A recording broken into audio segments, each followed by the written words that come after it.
Well, 3 days to go until the EU referendum, and a run of polls have put the Remain camp back in the lead, and that's where they are in the betting markets as well. There's been a huge market rally today with the pound surging at its fastest rate for 7 years. And these opinion polls come after a 2-day suspension of campaigning in the EU referendum, of course, following the murder of the Labour MP Joe Cox. Well, I'm joined now by the former Conservative MP and political analyst, Lord Hayward. You've been following this very closely indeed all year. Where do you think this is trending in the final days? Because frankly, the opinion polls have been neck and neck for 6 months. Yeah, I said don't trust the opinion polls, not purely because of 2015, but because they haven't got a base from which to work.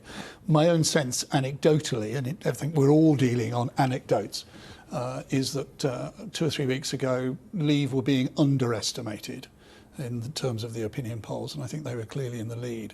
But my sense, and I think a number of other people, confirmed by the opinion polls who track their movement rather than their positions, that Remain, the last-minute decisions are being taken broadly in favour of Remain. I mean, there's always been that, 8–10% of undecideds, but, I mean, again, you say it's anecdotally, but you come across people switching in that direction. Yes, I've always been doubtful about people saying they've decided, because actually most people didn't switch on to the campaign until mid-May.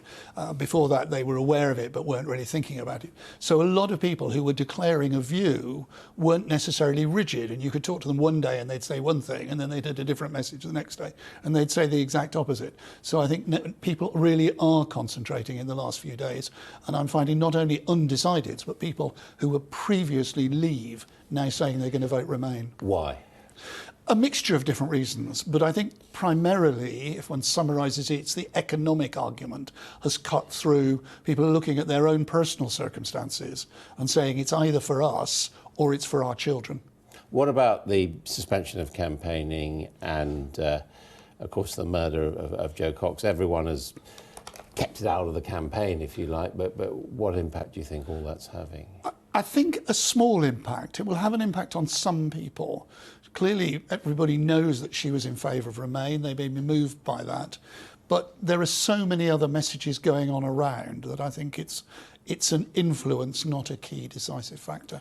What about the national campaigns? I mean, when there is something like this and it's the people deciding, not the politicians, how much do those national campaigns matter? I think they do matter in all sorts of different ways, not because of the politicians, but what's fascinating is the scale to which industry has got involved. You've had major industrial leaders making comments, and I just wonder, and I think may influence not purely the workers in these factories, the car industry, the aerospace industry and the banking industry, but the wives or the husbands, the spouses who are looking at it in pocketbook terms, classic income, what's it going to do for us? What about the political personalities? How much do they matter, do you think? I think they do matter, but they matter less.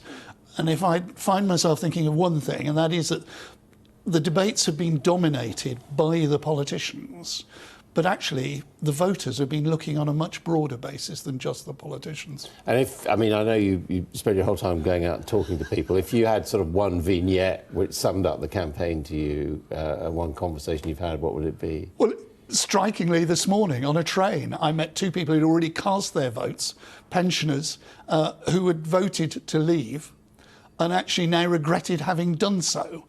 And had they gone to the polls on Thursday rather than cast their vote, they'd have been voting to Remain. And that's an indication of how undecided people have been up until the last minute.